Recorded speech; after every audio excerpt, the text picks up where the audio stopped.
Hi guys, marami sa amin no, maraming hindi pa nakakaalam na mostly kasi about sa calcium, kailangan namin pakainin ng aming mga ibon ng may calcium. So kadalasan pinakakain nila is yung cattle bone. Ayan, yung para sa puset, yung malaki yung shell siya. Pero meron naman hong alternate.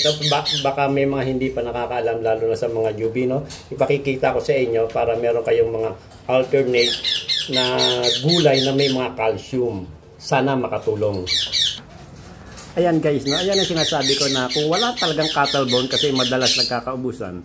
Ayan po. Ayan po yung mga gulay na may calcium. Yan, i-screenshot nyo na lang po yan, ano, para ito para sa mga newbie.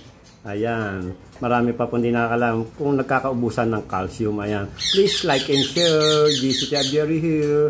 Guys, bye!